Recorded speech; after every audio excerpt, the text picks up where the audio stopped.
Bazı isimler vardır. Anıldığında sadece bir kişi değil, bir dönemin ruhu gelir akla. Türkiye'nin yakın tarihinde yeraltı dünyasından devlet koridorlarına uzanan gölgeli bir yolun sembolü haline gelmiş bir isim. Sedat Peker. Adı, tehdit, cinayet, uyuşturucu, organize suç, hatta siyasetle anılıyor. Kimilerine göre suç örgütü lideri, kimilerine göre ise devletin karanlık işlerini yürüten gayri resmi bir figür. Zamanla suç dünyasından çıkıp kameralara, ekranlara ve nihayet en sonunda da YouTube'a taşan bir baronun portresi. Peker'in hayatı sadece yeraltı dünyasında değil, aynı zamanda Türkiye'nin siyaset, medya ve güvenlik kurumlarıyla da nasıl iç içe geçtiğini gözler önüne seriyor. Çünkü bu hikaye sadece bir adamın değil, aynı zamanda bir sistemin hikayesi. Ben Berkay Atlas. İyi seyirler. 1971 yılında Sakarya'nın Kandıra ilçesinde dünyaya gelen Sedat Peker aslında çok kalabalık bir göçmen ailenin çocuğuydu. Ailesi Karadeniz kökenliydi. Özellikle Rize bağlantılıydı. Çocukluğu İstanbul'un Anadolu yakasına geçti. Kalabalık mahallelerde sokakta büyüyen binlerce gençten sadece birisiydi o zamanlar. Ancak Sedat Peker'in farkı daha çok küçük yaşlarda ortaya çıkıyordu. Fiziksel gücü, liderlik özellikleri ve özellikle şiddete yatkınlığı çevresindeki diğer gençlerden ayrılmasına neden oldu. Lise yıllarında adı kavgalarla, mahalle baskınlarıyla ve küçük çaplı çetelerle anılmaya başlandı. Henüz 17-18 yaşlarındayken o dönem İstanbul'a giderek yayılan organize yapıların dikkatini çekti. Küçük çaplı yasa dışı işler yapmaya başlamıştı. Silah taşımaktan adam yaralamaya kadar pek çok sabıka maddesi o yaşlarda dosyasına eklendi. Ancak onun hikayesi sıradan bir sokak kasabasının ötesine geçecekti. Çünkü 90'lı yılların başı Türkiye'deki derin yapılanmaların, çetelerin, devlet içi fraksiyonların kol gezdiği bir dönemdi. Ve bu dönem Sedat Peker gibi gözü kara gençler için adeta büyük bir fırsattı. Peker tam da bu kaotik ortamda parlamaya başladı. Bir yandan kendini ülkücü bir figür olarak konumlandırıyor, milliyetçilik, vatanseverlik söylemleriyle çevresine ideolojik bir zemin hazırlıyordu. Diğer yandansa yasa dışı dünyada hızla yükseliyordu. Genç yaşına rağmen kısa sürede geniş bir çevre edindi. Koruma ordusu, silahlı adamlar, lüks araçları ve yaşadığı yerler artık o adamın sıradan biri olmadığını gösteriyordu. Hedefi belliydi. İstanbul'un yeraltı dünyasında kendi imparatorluğunu kurmak. 90'lı yıllar Türkiye'nin yakın tarihte karanlıkla aydınlığın iç içe yaşandığı, faili meçhullerin arttığı, derin devlet iddialarının ayyuka çıktığı, çetelerin devletle iş tuttuğu yıllardı. Ve işte bu karmaşada Sedat Peker adım adım organize suç dünyasının en bilinen isimlerinden biri haline geldi. İlk olarak 1997 yılında kamuoyunun dikkatini çeken büyük bir organize suç operasyonuyla gündeme geldi. İstanbul Emniyeti'nin düzenlediği baskınla gözaltına alındı. Hakkındaki suçlamalar oldukça ağırdı. Çete kurmak, şantaj, tehdit, adam yaralama ve adam yaralamaya azmettirme gibi birçok dosya açılmıştı. Ama bu dosyaların asıl dikkat çekici yönü Sedat Peker'in işlediği suçlar değil, bağlantılarıydı. O dönem devlet içinde bazı unsurların organize suç örgütleriyle birlikte çalıştığına dair iddialar vardı. Sedat Peker bu denklemin içinde adı sık geçen isimlerden de biriydi. Susurluk skandalı bu dönemin kırılma noktası oldu. 1996 yılında Susurluk'ta meydana gelen trafik kazasında bir milletvekili, bir emniyet müdürü ve devlet tarafından aranan bir mafya babası aynı araçta ölü ya da yaralı olarak bulunmuştu. Bu olay devlet mafya emniyet üçgeninde karanlık ilişkileri göz önüne serdi. İşte tam bu atmosferde Sedat Peker gibi figürler mercek altına alınmaya başlandı. Ancak dikkat çekici olan şuydu. Her ne kadar hakkında birçok suç dosyası olsa da Peker bir şekilde serbest kalıyor, davaları düşüyor veya cezaları erteleniyordu. Bu durum onun arkasında güçlü bir yapı olduğuna yönelik şüpheleri de arttırdı. Sedat Peker bu dönemde basına da yansıyacak kadar görünür olmaya başladı. Kimi zaman milliyetçi söylemleriyle, kimi zaman da tehdit dolu çıkışlarıyla gündemdeydi. Çevresindeki kalabalığı koruma grubu, lüks yaşam tarzı ve topluma verdiği gözdağı, onun artık sıradan bir çete lideri değil, Türkiye'nin en etkili yeraltı figürlerinden biri olduğunu gösteriyordu. Ayrıca bu dönemde Peker'in siyasetle olan ilişkileri de dikkat çekmeye başladı. Bazı siyasi figürlerle aynı karelerde görülüyor, toplantılarda yer alıyor ve hatta bazı siyasi organizasyonlara destek verdiğini basına yansıtıyordu. Ancak bu ilişkiler çoğu zaman inkar ediliyor ve üstü kapatılıyordu. 2000'li yılların başı Türkiye artık yeni bir döneme giriyordu. 28 Şubat süreci atlatılmış, siyasi iklim değişmeye başlamıştı. Ancak suç örgütlerine yönelik operasyonlar hız kesmemişti. 2004 yılında emniyet ve savcılık tarafından yürütülen kapsamlı bir soruşturma neticesinde Sedat Peker hakkında tekrar yakalama kararı çıkartıldı. Bu kez suçlamalar daha sistematik ve delilliydi. İstanbul Cumhuriyet Başsavcısının hazırladığı iddianamede Peker'in başında olduğu organize suç örgütünün tehdit, şantaj, haraç, zorla alıkoyma ve silahlı saldırılarla birçok yasa dışı faaliyet yönetildiği öne sürülüyordu. Peker yurt dışına kaçtı.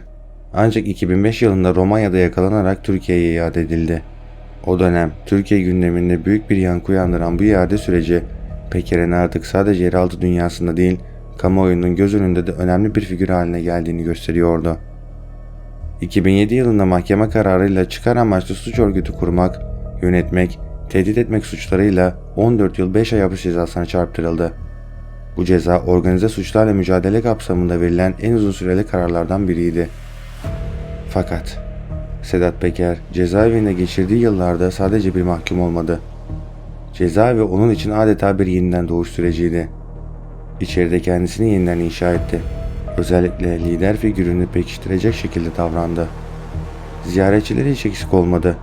Bazı medya mensupları, akademisyenler ve siyasetçilerle bağlantılarını içeriden bile sürdürebildi. Cezaevinde yazdığı mektuplar, vatan, millet, devlet temalı söylemlerle dikkat çekiyordu. Bu mektuplar bazen medya organlarında yayımlandı ve Peker, milliyetçi muhafazakar tabana bir sempati figürüne dönüştü. Cezaevinde geçirdiği 4 yılın ardından infaz yasası ve iyi hal gerekçesiyle 2009 yılında tahliye edildi. Tahliye sonrası verdiği ilk mesaj artık daha fikir adamı kimliğini ön plana çıkartacağı yönündeydi. Ancak geçmişi onu takip etmeye devam edecekti. 2009 yılında tahliye edildiğinde artık eski Sedat Peker yoktu. En azından dış görünüşe göre. Artık daha kontrollü konuşuyor, medyada bir fikir adamı gibi görünmek istiyordu. Cezaevinden çıktıktan sonra medyada verdiği demeçlerle milliyetçilik, vatan sevgisi, gençliğe nasihat gibi konular öne çıkartıyordu. Kameraların karşısında Peker artık yalnızca bir yeraltı figürü değil, aynı zamanda ülkesine düşünen bir adam görüntüsü çizmekteydi. 2010'lu yıllarda Türkiye'de sosyal medyanın yükselişiyle birlikte Sedat Peker de bu yeni mecralarda aktif olarak kullanmaya başladı. Facebook, Twitter, YouTube gibi platformlar aracılığıyla açıklamalar yapıyor, siyasi gündeme dair yorumlarda bulunuyordu. Kimi zaman akademisyenleri, kimi zaman gazetecileri, kimi zamansa milletvekillerini doğrudan hedef alıyordu. Bu dönemde Peker milliyetçi muhafazakar gençliğin üzerinde özellikle etkili olmaya başladı. Sık sık Osmanlı'dan, Atatürk'ten, Türklükten ve dini değerlerden bahsediyor, geçmişteki kanlı suç geçmişini unutturmak istercesine topluma yol gösteren adam imajı çiziyordu. 2015 yılında Türkiye'nin gündemini sarsan bir çıkış yaptı. Barış akademisyenleri bildirisini imzalayan akademisyenlere yönelik yaptığı sert açıklamalar ve özellikle söylediği büyük sözler yankı uyandırdı. Oluk oluk kanlarınızı akıtacağız ve akan kanınıza duş alacağız. Bu açıklamalar üzerinde hakkında soruşturma açıldı. Ancak bu sürecin bir yargılama ile sonuçlanması uzun sürdü. Peker'in bu dönemde devlete yakın çevrelerle olan ilişkileri soru işaretlerini arttırdı. Bazı medya organlarında iktidara yakın durduğu, bazı etkinliklerde ise devlet erkanına destek verdiği görüldü. Ancak kamuoyunda bir çalışma başlatılmıştı. Bir yan Peker'i vatansever olarak görenler, diğer yanda onu hala bir suç örgütü lideri olarak kabul edenler. Bu bölünme onun medya imajını daha da karmaşık bir hale getiriyordu. Sedat Peker o yıllarda birçok organizasyonda, toplantıda ve konferansta boy gösterdi. Hatta kendi adına ödüller düzenledi, kitaplar yazdırdı. Kendisi Türk gençliğine ışık tutan bir lider gibi tanıtan bir kampanya yürüttü. Fakat perde arkasında hala yasa dışı ilişkilerle ağı konuşuluyordu. Ve 2020'ye gelindiğinde bu kez bambaşka bir yol ayrımına girecek, hikayesi hem kendi hayatında hem de Türkiye'nin gündeminde bambaşka bir evreye ulaşacaktı. 2020 yılına gelindiğinde Sedat Peker'in Türkiye'deki siyasi atmosferle olan ilişkileri dikkat çekici biçimde değişmeye başladı.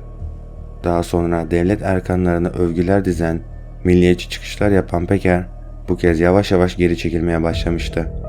Hakkında açılan soruşturmalar, ailesine yönelik baskılar ve iddia edilen bazı uyarılar onu Türkiye'yi terk etmeye itti.